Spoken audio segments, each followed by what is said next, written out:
stuff for November 2022. Now, this first clip, we're starting out with a ghost patient that is being greeted by a hospital worker. Notice how the front door of the hospital suddenly opens. What exactly is the explanation for that? And how could it be a coincidence that this man is now just greeting someone that isn't there? I do believe that this could be an entity. He's filling out a form, asking this entity questions, and just going on about his day as if someone is really there. Look, he even closes the security line afterwards. He even goes to the extent of getting a wheelchair for this new patient that's coming into the hospital. Turns out that it's possibly a woman who died one day earlier. Now, this next clip speaks for itself. I'm not sure if this is real or a hoax. Let me know in the comments below, but this certainly creeped me out.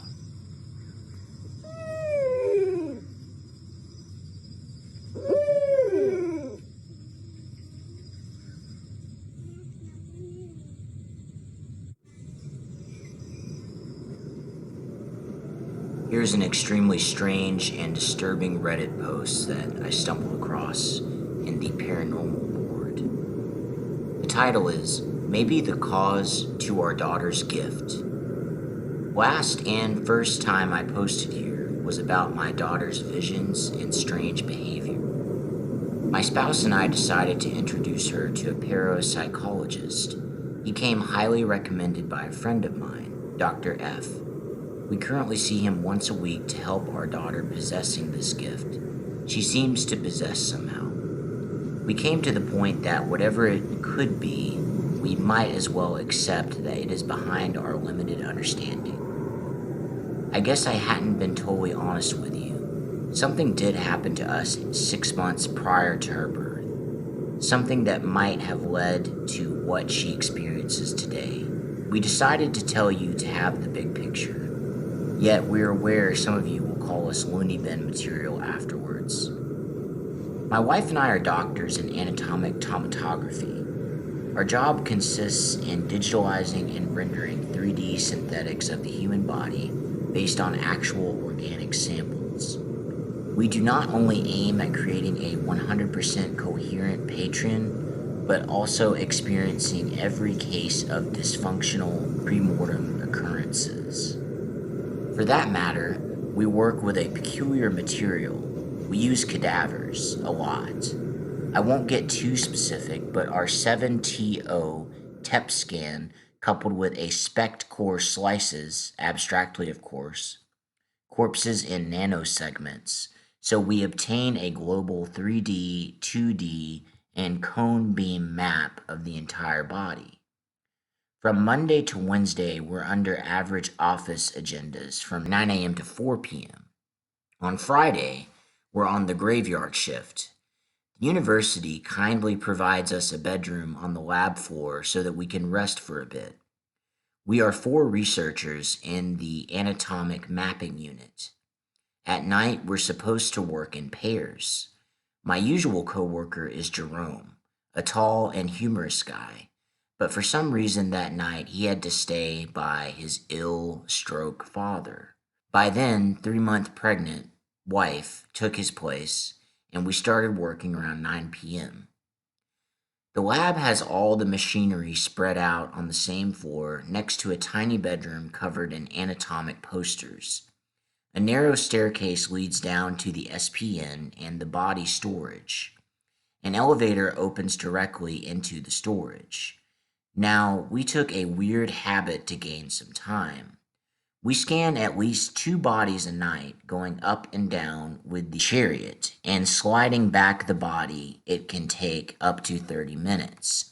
So we keep the 2 bodies in the bedroom, and we put them back downstairs when it's done. It was 3 a.m. when my spouse told me that she was exhausted and nauseous. I remember telling her to rest an hour, and I fetched her a cup of tea. She got into bed without minding the chariot right next to her. Lying on it was a Jane Doe that was burnt to a crisp from the upper torso to half of its head. I was still blending the frames of the young girl when something unusual, impossible, and quite dreadful happened. The complete scheme of the body was topping over all the tabs. I had the perfect rendering of that girl rotating on a 3D view. Oddly, a clipping layer would suppress the burnt parts, making her lower face recognizable.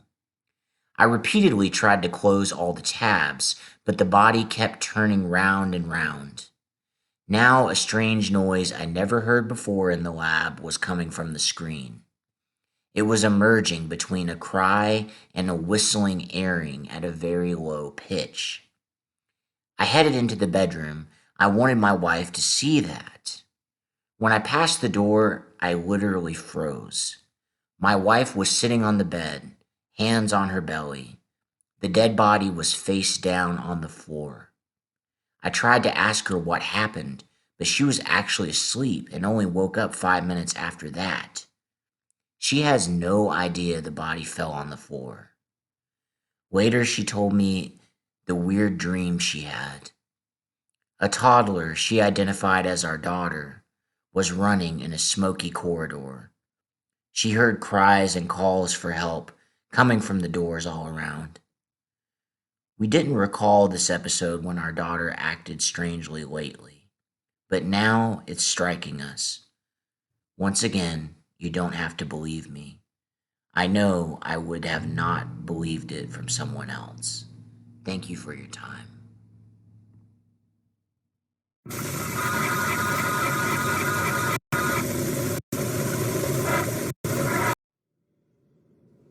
This is an extremely convincing clip of a UFO. We see here a cube that is rotating and following its own laws of physics. This doesn't appear to be anything man-made, and if it is a technology that we are not currently familiar with in the general populace. Look at how it defies the laws of physics as we currently understand them. This clip is super creepy, but it's also extremely intriguing.